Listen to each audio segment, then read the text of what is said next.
Welcome to Wisconsin in Focus. I'm J.D. Davidson. Clearly, the intensity from the 2020 presidential election in Wisconsin hasn't eased, and it's likely ramping up as the 2024 general election moves closer and closer. More and more venom is being aimed at the state's chief election officer, so much so that one of her stronger critics is kind of coming to her defense. Joining us today is Ben Yount, Wisconsin contributor for the Center Square. Ben, tell us more about what's happened with the elections chief and what's going on with one of her critics. Yeah, we got the story this week, and as with many of these stories, it comes out in dribs and drabs, and then all of a sudden you've got a clearer picture. But we got the story this week that Meagan Wolfe, the elections administrator here in Wisconsin, someone who has a rather perfunctory job in the big picture of things, but she is a superstar in Wisconsin because of the 2020 election. The story came out this week that she is getting extra protection. No one's saying just exactly what that means, but the story was framed exactly how you framed it, that here we are, 2024, and the people who were angry about the 2020 election continue to be angry about the 2020 election, and they're getting angrier about this election. And we got a statement, a release, an open letter from State Rep Janel Brandtjen, who is not only one of the loudest critics of Meagan Wolfe, she is one of the fiercest critics of Meagan Wolfe, one of the longest critics of Meagan Wolfe, one of the people who want Meagan Wolfe not only removed from her job, but possibly even prosecuted if possible. And Janel Brandtjen said, look, threatening Meagan Wolfe is not going to improve election integrity here in Wisconsin.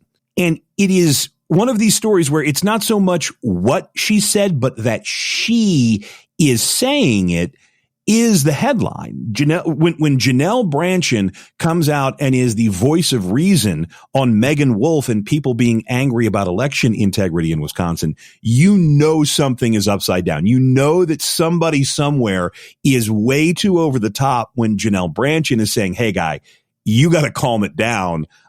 Let's focus on the real problems with the election, because she has since 2021, she has beat this drum till the drum broke. And then she got another one. She got a John Bonham-esque drum kit to beat the drum against Meagan Wolfe and on election integrity. And she's not giving up, but yeah, she coming to Meagan Wolfe's defense is a story. Do we have any sense of, I guess, if there were threats or what the issue was that caused this extra security? There have been no reports of here's the evidence. We have not seen any emails. There have not been, to my knowledge, and I write news out of Madison, Wisconsin every single night, there have not, to my knowledge, been anyone arrested for showing up outside of the Elections Commission, for somebody showing up in person and making a physical threat. Now, what people say online, yeah, I can promise you that the law of averages, there was some moron somewhere who said something stupid that prompted someone to say, hey, wait, we got to investigate that. Broadly, though, we've seen this going back to the election in 2022, the beginning of election season in 2022. You had complaints from election offices, Dane County frequently, Madison, Milwaukee, of poll workers who said they felt threatened. Now, no one again was arrested for a specific threat. There's that sort of gray line between a voter who is angry, somebody who's frustrated with the process, somebody who says something perhaps uncouth or gruff about how the 2020 election was handled, and somebody making an actual physical arrestable threat.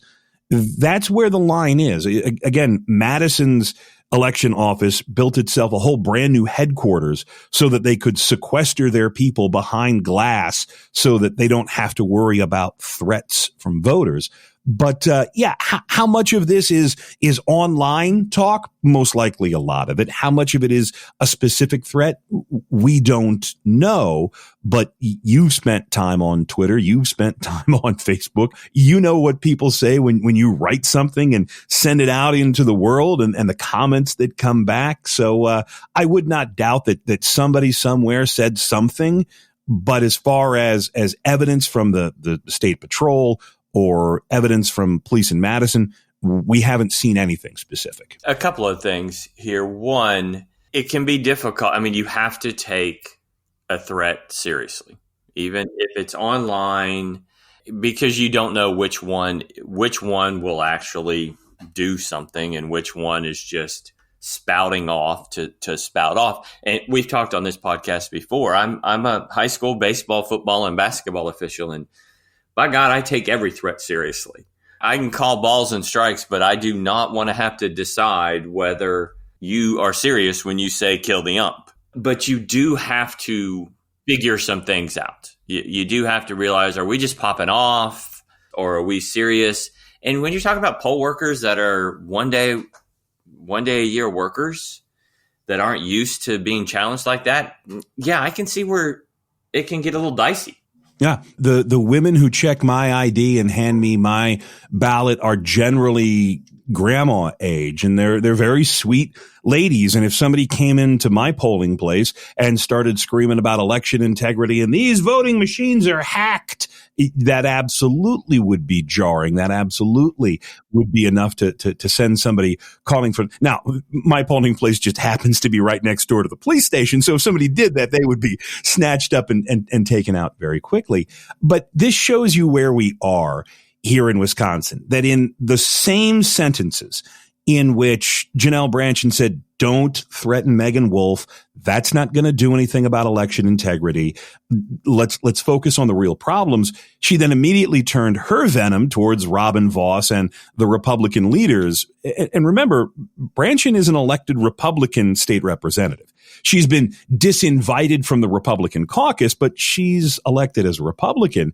So even her anger about 2020 has not been satisfied. Even her frustration with everything still remains, but she's channeling that against Robin Vos and against other Republicans. And not to go full circle back to the Vos recall, because we've talked about that story far too much.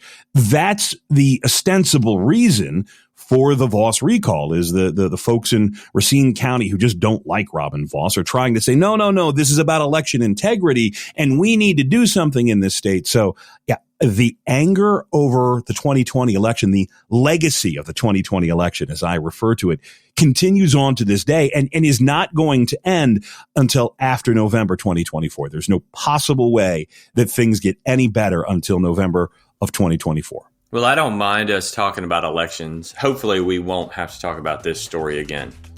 Ben, thanks for joining us today. Listeners can keep up with this story and more at thecentersquare.com. Some people would call him a loser. He ran for state office. He was beaten. He started a business. He failed. He ran for Congress. He lost. He was nominated for vice president. He lost again. But he knew only those who never tried are the real losers. And Abraham Lincoln was no loser. Persistence. Pass it on. From the Foundation for a Better Life at values.org.